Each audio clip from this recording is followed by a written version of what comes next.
this is a special group. We're here to really create change. And if you look at the back of your name tag, there's a saying that I love from Margaret Mead that simply says, never doubt that a small group of thoughtful, committed citizens can change the world. Indeed, it is the only thing that ever has. This group is charged with that change. Now, over the next week, we're going to see how Switzerland does it, which is viewed as the gold standard. How we decide to do this in Colorado is up to each of you.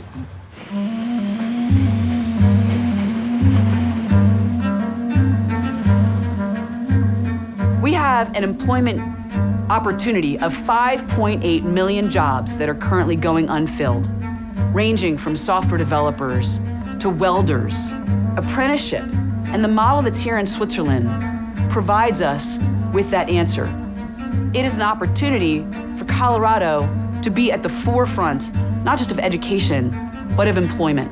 You're going to be talking to the smartest people in the world about how a system like this works. And ideally, when we go back to Colorado, all of us should own this. If we do this properly, in 3 years, there should be as deep a foundation and a rooting of this that it will have its own natural momentum.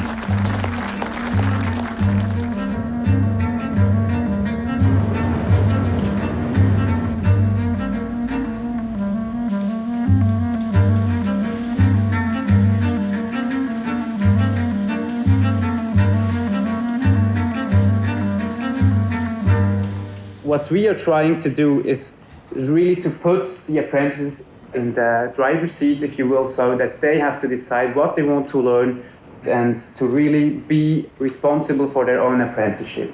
He's a full team member, so his contribution, his wishes, his dreams, his ideas are also valued within the team.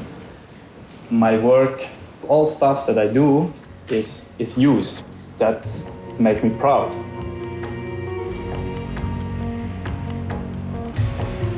It's very important for these apprentices that it's not a dead-end road.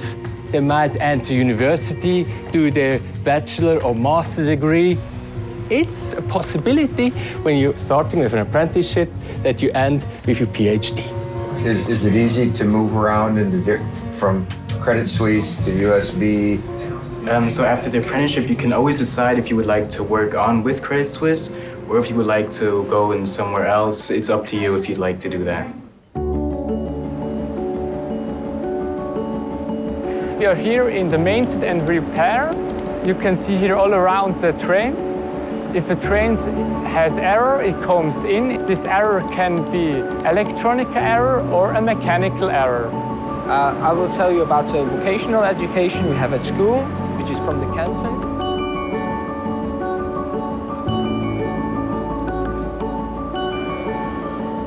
What is the cost to the students? To the students, that's nothing. It's free. Our school is free. Wow.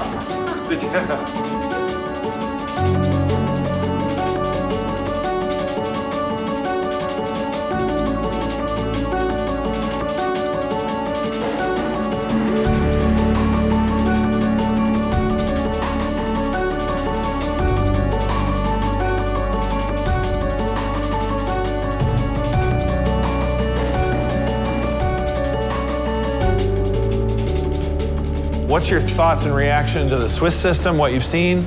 Is it possible? Can we bring it to Colorado and form something like this? The beauty of the system, what I've seen over, it is one of the most student-centered systems I've ever seen, and it's remarkable. This is a very direct strategy to affect dropout rate and unemployment in our state. Actually, the kids who most need this are kids who are not engaging in having success in other places, and you might find that some of them are the most successful. When you hook the kid about something that they're interested in, they're yours. It doesn't matter if it's a high-performing kid or a kid that perhaps we've already said isn't going to make it. I've seen kids rise from the ashes for no other reason than they have a hook. People say, well, what if you train your people and they leave? Well, we say, what if you don't train them and they stay?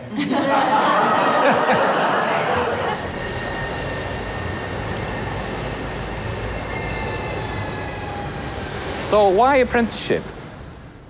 Swiss firms do not only train because it's a tradition. there is an economic rationale. The gross costs over the 3-year period is about $86,000 for one apprentice, and the value of the contribution of the apprentice during the 3 years to the company was $95,000. So the net benefit was on average more than $8,000 per trained apprentice. So the rate of return on investment is quite high, especially in today's environment.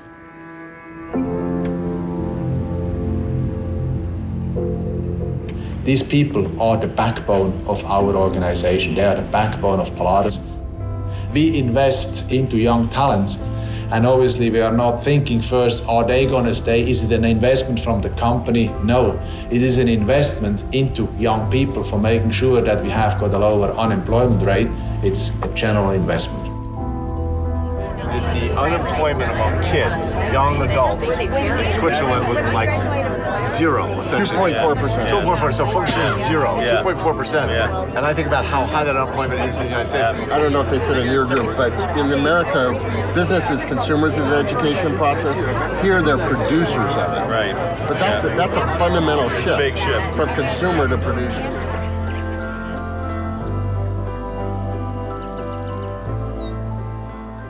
The level of investment that the Swiss have made into their children is got to be a major takeaway for all of us. You know, we should all be daydreaming about what we could create.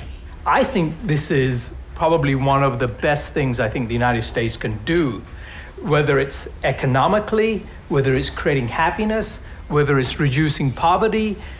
There's a lot of things it can fix. And it's not just in 2 years or 3 years or a 4-year cycle.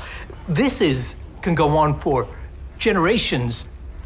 We are going to make this happen. Every Colorado business will have access to skilled workforce, and every Coloradan will have access to meaningful employment. And once and for all, I feel like we have the roadmap to do it. Never doubt that a small group of thoughtful, committed citizens can change the world. Indeed, it is the only thing that ever has. You are that small group of concerned citizens that can help change the world. This was the time and this was the place that we began to think differently about the future of our youth in our community and how we educate them. It is not impossible if we have the will to do it. I'm all in, and we will work to try to find a way to move this forward. We'll commit, obviously, too, as well. We'll figure it out, but we're all in.